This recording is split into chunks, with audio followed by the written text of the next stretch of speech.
Very good morning, everyone. In today's class, we are going to learn about a very interesting concept that is attitudes and human engineering. These concepts are deeply connected with how people think, how people behave, and how they behave in the workplace and in the organization. So, understanding them, it helps the managers as well as psychologists improve employee behavior, motivation, and overall performance of the organization. So, let's begin. So, first of all, let's understand the definition of attitude. What is the meaning of attitude? So basically, attitude refers to a person's mental and emotional orientation towards an object, person, group, event, or idea. It shows how we feel, how we think, and how we behave towards something. In simple words, we can say that attitude is the way you look at things. For example, a person with a positive attitude towards their job works enthusiastically, and a person with a negative attitude towards rules may resist authority. So it's totally depend on the attitude, how people see the things, how he behave for a particular thing or in a particular situation. For example, positive attitude, I love my job. This shows that the positive attitude. I hate rules. This shows that the negative attitude of a person. So basically, key point of attitude is this one. Attitude influences how we think, how we feel, and how we act. An attitude is like a mental shortcut. It shapes how we interpret situation and how we react to them. For example, if you have a positive attitude towards teamwork, you will enjoy collaborating with others. But if you have a negative attitude, you might avoid group project. Through attitude influences our behavior in almost every situation, from personal life to the workplace. Okay, so let's understand the second topic, components of attitude. So attitude have three main components. Often we call it ABC model. Okay, so first component we have affective component, second we have behavioral, and third we have cognitive. So let's understand each one by one. So first component we have affective. Affective, that means emotional or feeling part of an attitude. For example, I love working in a team. I love teaching. I enjoy teaching. And next we have behavioral, how we act or how we behave towards something or in a particular situation. For example, participating actively in group work and participating in a particular class. This is the example of behavioral. And the third, we have cognitive. Cognitive, that means beliefs, thoughts, or opinion. For example, teamwork increases efficiency. So we can understand attitude through three components: affective, behavioral, and cognitive. So let's take an example. Suppose an employee says, I love my job because it challenges me. The word love shows that the emotional or effective component. If the employee works hard and stays motivated, that's the behavioral component. And the belief that challenges make me grow, and it shows that cognitive part. When you put your mind in a particular thing or in particular situation and you try to handle the situation, so at that time the cognitive part is plays the important role in your attitude. Next we have human engineering or human factor engineering. So first of all, let's understand the meaning of human engineering. So basically, human engineering, also called ergonomics, is the scientific study of relationship between people and their work environment. If we talk about the human engineering, so it's aim to design machines, system, and workplaces that fit human abilities rather than forcing human to adapt to machines. And key idea behind the human engineering is it basically focus on making work comfortable, safe, and efficient. So basically, human engineering is all about making the work environment human friendly.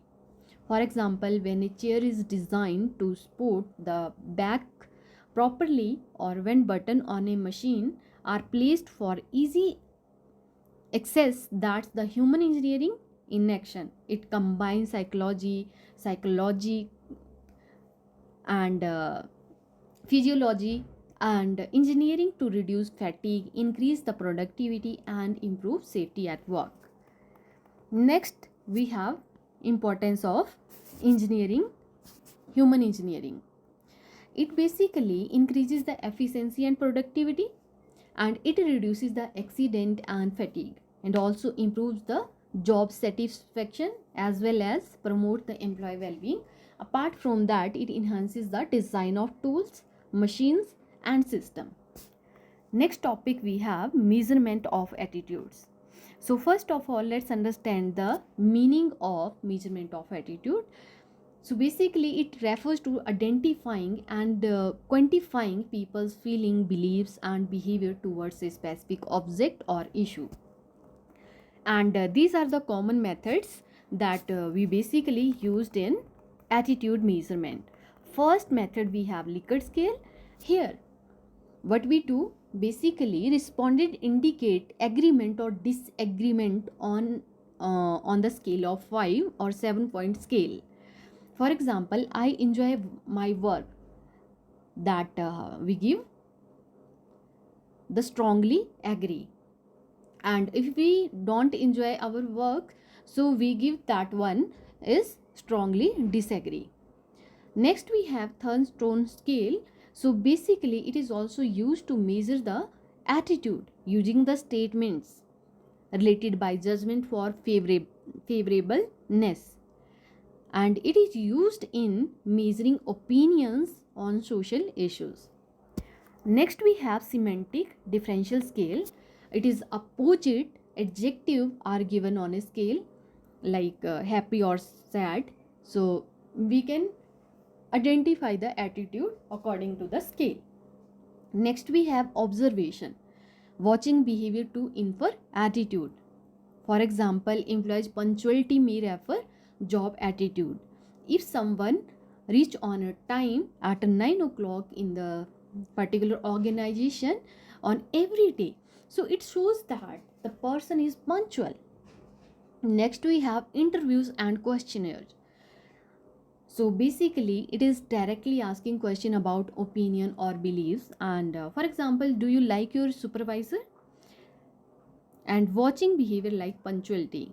So this is the example of observation. But do you like your supervisor? This is the example of interviewers. So many times what happen when you go for interview, so examiner ask you this question, tell me about yourself. So this is the example of interviews. So basically, attitude can't be directly seen, they are internal. So psychologists use various tools to measure them. One popular tool is the Likert scale, where people mark how strongly they agree or disagree with attitudes, with statement. For example, I enjoy working in my organization. If someone strongly agrees, that shows a positive attitude. Another method is the semantic differential scale, where people rate something between two opposite words like good and bad, or satisfied or dissatisfied. Okay, so next topic we have attitude change.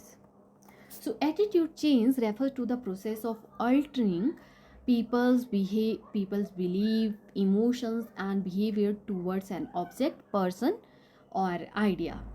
So these are the factors influencing attitude change. First factor, we have communication, group influence, and experience, education, and cognitive dissonance. So let's understand each one by one. So first factor we have effect communication. So basically effective and persuasive communication can change the attitude. For example, advertisement changing views about a brand. And next we have group influence. That means peer pressure on or social influence changes the attitude. For example, friends encouraging you to join a gym. That is called group influence. Next we have experience. Direct personal experiences modify attitudes. When you experience anything, then your attitude is changes accordingly. For example, a bad travel experience may change your attitude towards the airline. Next factor we have learning and education. So knowledge can replace negative beliefs. I think you would agree with this point. So, for example, awareness program about hygiene change health attitudes. This is the example of learning and education. And how you aware about the product. When many companies organize the awareness program, at that time you get the knowledge about a particular product or particular thing. So at that time your attitude changes according to the education or awareness. Next, we have cognitive dissonance. When beliefs and actions conflict, people change attitude to reduce discomfort. For example, a smoker learning about health risk may quit smoking. And you also aware about this thing. Let's take an other practical example. And you thought that one, I want to become a billionaire, but your belief is this one, but your action and in a practical way you don't love to do anything.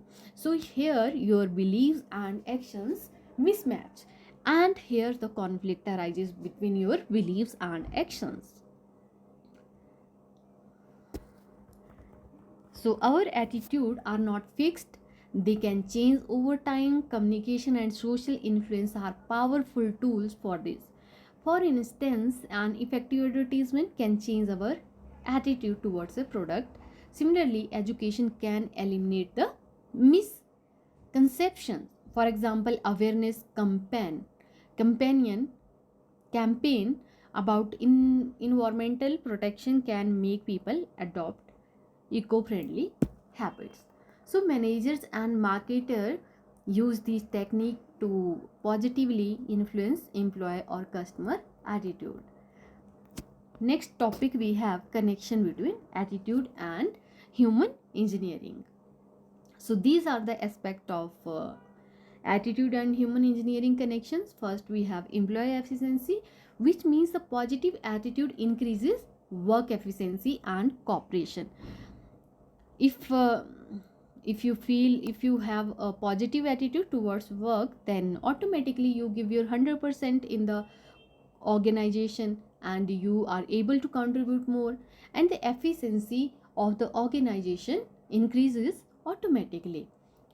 Next we have motivation. Human centered work environment boost morale.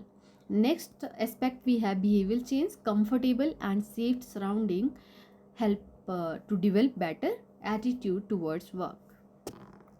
Okay, so basically what happened, the in human engineering and attitude are interlinked.